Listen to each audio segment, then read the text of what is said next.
for this time management seminar. I'm going to give you a synopsis of what we will present in this time management seminar. First of all, why do we want to manage our time? Because we don't want to be crushed by the deadlines, or we don't want to be so slack that we don't feel joy of accomplishment in doing our work.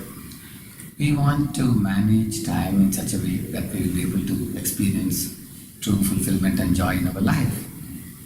And also we want to work smarter, not harder. Which means sometimes we work so hard, at the end of the day we don't get any results. So we want to find out through the seminar ways and means by which we can learn to work smarter and accomplish a big goal within a very short time. Also, we want to effectively utilize our time and others' time also, because we work as a team often. We don't want to waste others' time, nor do we want to waste our time. So in order to accomplish these goals which I told you just now, I have 6 headings. The first and second headings are related, third and fourth headings are related. And the first heading is about focus on quadrant 2. I will tell you what it is. Then we have put first things first. If we focus on quadrant 2, then we can learn the second one, just put first things first. And then we learn about 4 generations of time management. And subsequently we are going to learn about the 4th generation of time management, which can actually bring about a great radical change in our way of working, which can give you 100 times more time than what you are getting right now. And lastly, I am giving 2 case studies, one of Ravi, one of Mr. Singh, one negative and positive example of how not to waste time and get into crisis, and how to effectively utilize time and be successful in time planning. Then finally, there are 4 human needs which if we focus on well, we can be very healthy human beings and we can lead a wholesome life. So, the first thing, as I told you, focus on quadrant 2. What it is, how do we manage our tasks? How do we manage our things? How do we manage the people who are working with us? When you talk about things, you have place for everything and everything in its place. Like whether it be a computer or a key or a table space, that is managing the things. Managing the tasks means the to-do list, planning, scheduling, charting, the work that you are supposed to do. How to plan it in such a way that you will be effective in completing the tasks on time. Then managing the people, organizing the people working with you, means if you have a team, you should not keep the team members idle, nor should you overload them, nor should we give them a last minute assignment. How do we deal with people? So in order for us to be able to do these 3 things effectively, we need to know this 4th quadrant chart of urgent important. In this vertical chart, the 4th quadrant is called not urgent, not important at all. That is like, sometimes you find there are time wasters. I have given about 16 time wasters, people. And actually the others are not only time wasters, we may be also time wasters. How we lose our time, that is not urgent, not important. Sometimes there is a heavy mail coming in the computer taking a long time. And then download and it's a useless mail. We wasted our time. Similarly, the 3rd quadrant is urgent but not important. Like some uninvited guest comes to meet you, takes away 1 hour. Sometimes there are people who come to interrupt your good work which you are doing. So these are all urgent, or sometimes emergency phone call comes. When you attend, you see it's a useless thing. So the last 2 quadrants, 3rd and 4th quadrant, they are called as quadrant of deception, quadrant of waste. So we have to make a list in our life about how there are not urgent, not important things which we are doing, and urgent and not important things we are doing, and we should cancel these 2, 3rd and 4th quadrant. And the 1 and 2 are important, 1 and 2. 1 is called quadrant of action, 2 is called quadrant of quality. The quadrant of action actually means you have to beat the deadline, you have to face the crisis, you have to do breakdown maintenance, things like that. Whereas quadrant 2 is called as quadrant of quality. In fact, quadrant 2 is the most important. You know what it is? It is not urgent, but important. For example, sharpening the saw is not urgent, but it is important. Regularly, if you sharpen the saw, you can cut the tree nicely. But if I don't sharpen the saw, I keep on doing work, it gets heated up. Similarly, we also don't know how to plan in advance, how to do self-development, take care of ourselves, how to train and educate our team members, how to build relationships within the team members. If you don't do this, these are all quadrant 2 activities. They may not be urgent, like training and education, you may think, you can always do it next year. But if you do it now, you will have people who are well equipped. So it's not urgent, important, quadrant 2. So when we focus on quadrant 2, you will become very, very effective. And quadrant 2 problems will reduce. Quadrant 1 problems will reduce. So in this way we talk about quadrant 2. Then we come to the second theme of putting first things first. And what is putting first things first? When you are doing any work, try to think about it deeply. What is that one work that is most important for you in your day? Let that work be given the paramount importance, and let not other things take away your time. For example, here in putting first things first, I have given about how to save time and avoid wasting time. Like in saving time, leave alone other people. We ourselves waste our time by brooding over the past, like blaming others. It's called BMW mode, blaming, moaning, wailing mode. Or sometimes we are daydreaming. We are imagining many things are going on, planning without executing anything. So those who are only planning, they're called daydreamers. Those who are working very hard without planning, they're called workaholics. Those who are very good in building relationship with others, but they don't do any work, they're called popular types. So these 3 types, you have to see who we are. So we can save time. Ideally speaking, one should plan for some time and do some work and take a light break and connect with people. All the 3 are important. So in the same manner, we should also avoid wasting time.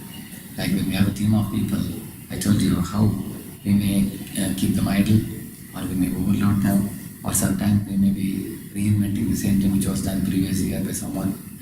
So we have to avoid wasting time. And also we have to be time conscious by noting down the things and not forgetting the things, doing things on time. So, and making smart goals. In this way, we also have to so in this way, gradually we will come to the point of understanding what is most important for us, and we can avoid all the other things which will loot away our time, and we can put first things first. And the third thing I talk about here is four generations of time management. The first 3 generations of time management are like this. In the first one, people just make to-do list, and then they would execute 1, 2, 3, 4, 5, 6. Probably in a day you can do 5, 6 small things. But then there are many pending things which have to be done next day, third day, fourth day. Later on, you realize after a week, I have done trivial things, important things I have left out. Then came the second generation. Second generation, they said, don't think only about today. Let's think about the week. Let's think about the month. In this way, they made a plan of having a diary, calendar, planning cards, charts, and all those things. And this is how they were planning, and second generation time management was going on. But then some very vital things got missed out because some trivial things occupied the place for 1 month or 2 months. Like for instance, you want to write a very important program. You will open the computer, but then you have some pop-ups of emails coming. You have some pop-ups of your WhatsApp messages coming in the mobile, and these things distract us from doing our core work, and we have often experienced that. In this way, we find that the third generation time management means to prioritize what is first thing to be done, what is most important. Priority based on values, priorities. Now, these are all the 3 generations. But they found that in these 3 generations, what happens? The third generation, when you plan your schedules extremely tightly to accomplish your goal for 1 month or 2 months, what suffers is the relationship with the employees. Because there are no outings, there is no planning and training, and because of that, their relationships become distanced. While the work becomes harder and harder because the relationships between the employees are not good. So naturally, the cooperation level is very low. In this way, the third generation time management was actually choking the throats of people. So they felt too much stifled by the calendars and planners and charts and everything. So that leads us to the fourth generation time management, which can change the way you have been thinking and tell you what it is. Fourth generation time management teaches us you don't have to manage time, we have to manage ourselves. That's what it teaches. What is it about? It says how there are two things which are most important for all of us in life. We have our personal life, we have professional life. In professional life, we have to accomplish the results or the goals. Then the individual is happy, the company authorities are happy. In our personal life, we cherish most the relationships with people. And in the company life also, we have relationships with the colleagues. Because relationships is what gives juice to life, happiness in life. So there are two prime goals of fourth session time management. What are they? Relationships and results. This is the focus. There's a story of a hen and a farmer. To cut the long story short, I can tell you how the farmer thought every day the goose gives a golden egg and I have to feed food in the mouth. So he cut the goose into two, thinking only this back half can keep on giving me egg every day. But do you think the goose will continue to give egg again? Similarly, the employees have to be taken care by giving them the things they need, like you feed the goose. And the output of the employee is what they are doing for the company, what they do for the company.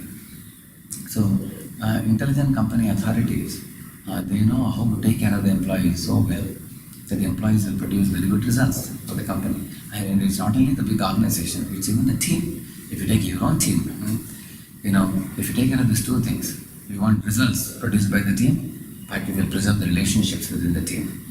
If these two things are taken care, then great results will be produced. So that is actually fourth generation time management. Because we have physical assets, we have financial assets, we have human assets. So how to effectively use all this? Like physical assets, for example, machines. You have to oil them regularly, overhaul them, take care of them. The machines will work for many, many years.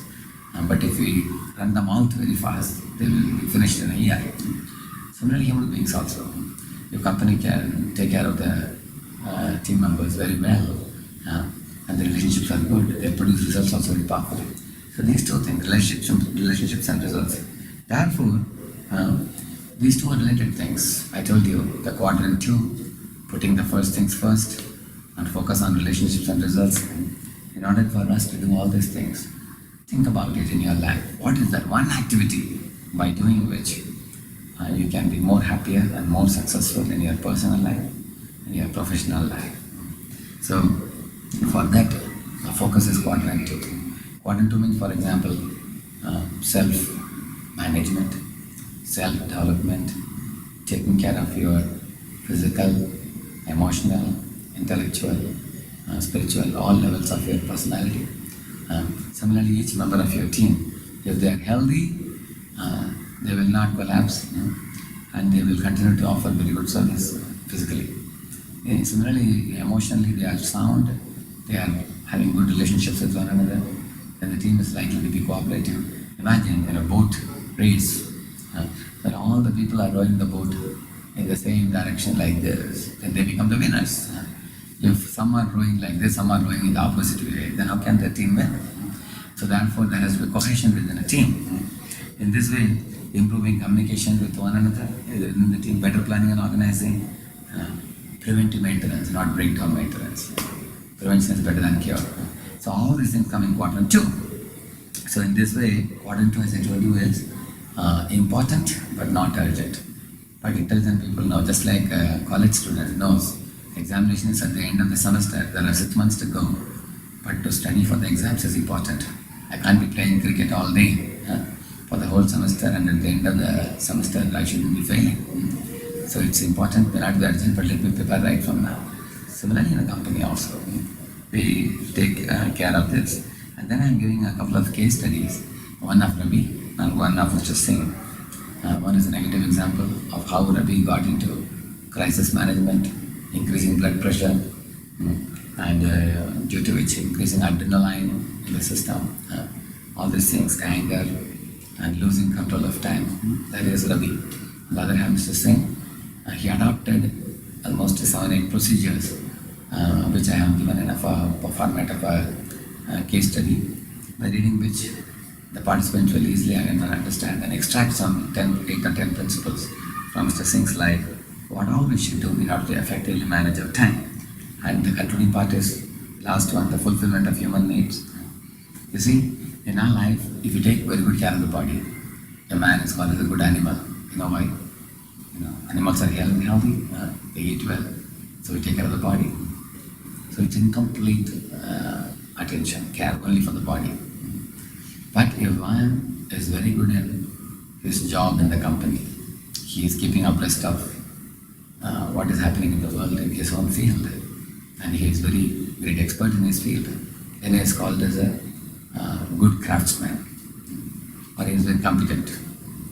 And if a person is very good in dealing with others, having good relationships with his colleagues, then he is called as a good friend. And if one can connect with the Supreme and understand universal truths, universal laws, he can actually deal with every living being as a child of God.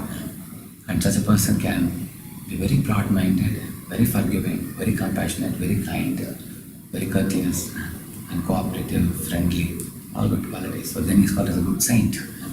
So a good animal, good craftsman, good friend, and good saint, all put together makes a complete human being. So if we can make our team members complete human beings, they will not only be happy and efficient, and they will know how to spend time, and they will know how to not waste their time or others' time. So in this way, such a spiritual quotient can be achieved by meditation and following certain principles. So in this way, this time management seminar is very purpose-driven. It teaches us how to become focused in our life, and how to save time, and how to focus on quadrant 2, which is not urgent and important, how to focus on results and relationships. So it's a beautiful seminar, and in the modern days, our time is very short. We all have 24 hours, nobody has 28 or 50 hours. So we can undergo this seminar and learn how to become effective time managers.